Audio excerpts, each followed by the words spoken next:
কিশোরগঞ্জের পাকুন্দিয়ায় বাড়ির আঙ্গিনায় মাদক সেবনকে কেন্দ্র করে দুই পক্ষের মধ্যে ভয়াবহ সংঘর্ষের ঘটনা ঘটেছে। এ সময় একটি বসত বাড়িতে হামলা, ভাঙচুর ও লুটপাটের অভিযোগ উঠেছে।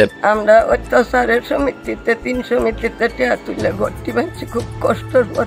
গড়টি করার পরে 2-3 জানা, 4 দিন জানা, 8 দিন জানা করো অত্যাচার। ইডা যেমন ইডা তেমন কুড়ালের কুড়াল দেওয়া বাইরিয়া, সাবল দেওয়া বাইরিয়া, সাবল দেয় ইডা। আমার ঘরে সুকেশ মাল মাত্তা বাড়ির টেলা জইলার উড়ে লইরে ভরে। পুরসভার তাংলক্ষী এলাকায় সজীব মিয়ার বাড়িতে এই ঘটনা ঘটে। সংঘর্ষে সজীব সহ বেশ কয়েকজন আহত হয়েছেন। তবে জানা গেছে এই ঘটনার পেছনে শুধু মাদক সেবনই নয়, দুই পক্ষের মধ্যে দীর্ঘদিন ধরে জমি সংক্রান্ত বিরোধও চলছে, যা নিয়ে থানায় পাল্টাপাল্টি অভিযোগও রয়েছে। পারিবারিক বিষয় নিয়ে, জায়গা জমি নিয়ে ওর সাথে মানে পূর্ব থেকেই ইয়া হইতাছে। আর ওরা ব্যবসাও করে বলি, আমরা বাধা দেওয়াতে ওরা আক্রমণ করে আর কি। ওদের সাথে নিয়ে আমার একটা মামলাও চলতেছে কোর্টে। ওরা হাজিরা দিয়ে আইছে, আজকে 3 দিন আগে হাজিরা দেওয়া আসার পরে থেকে এই অত্যাচার করতেছে আর কি। আমার বাসুরের ঘর কুবাইছে, আমার ঘরের মধ্যে হামলা করে, জ্বালানোর মধ্যে হামলা করে, কুচ দিয়া। ভুক্তভোগী রুমেলা বেগম অভিযোগ করে বলেন, পাশের বাড়ি আরিফদের সাথে আমাদের জমি নিয়ে পূর্ণ বিরোধ রয়েছে। প্রায় বিভিন্ন মাদকসেবী আরিফদের বাড়িতে আমাদের আঙ্গিনা দিয়ে যাতায়াত করে।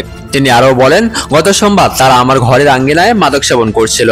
আমি বাধা দিতে গেলে আরিফ তার লোকজন নিয়ে আমার বাড়িতে হামলা চালায়, ঘরের জিনিসপত্র ভাঙচুর করে এবং আমাদের মারধর করে।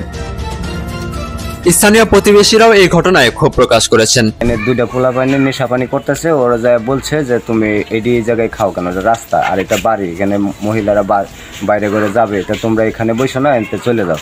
কয় তোমার বাবার জায়গা নিয়ে এই সে অনেক গালিগালাজ, বেশি গালিগালাজ করার পর তখন সে যেমন বলছে যে তুমি ভালো করে যাও গা, তা নাহলে আমি প্রশাসন খবর দেবো, পুলিশ খবর দেবো। তারপরে সে বাড়িতে লাঠি নিয়ে আসা ওদেরকে দৌড়ানো, হামগাম করতে, তারপরে ধরতে পারে নাই। আর ওরা বাড়িতে যখন আসছে ও পুলিশ নিয়ে ঘরের ভিতরে ঢুকে ওদেরকে পার দেয়, 2-3টা পার দেয় আমি ধরাতে।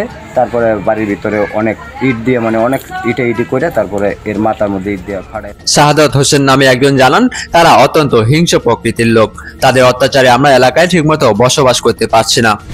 মক্তব পড়ায় তার লাগে শান্তি পাই না, কোনোদিন রমজান মাসও শান্তি পাই না, এত কেমন বইও শান্তি পাইছে না। তখন পর্যন্ত আমরা তারা অত্যাচার করতেই আছে। আমরা কই যাই এমন, আমরা কোনো একটা রাস্তা পাই না। এ ব্যাপারে জানতে চাইলে পাকুন্দিয়া থানার ভারপ্রাপ্ত কর্মকর্তা ওসি সাখাওয়াত হোসেন জানিয়েছেন, আমরা অভিযোগ পেয়েছি, তদন্ত সাপেক্ষে দ্রুত আইনগত ব্যবস্থা নেওয়া হবে।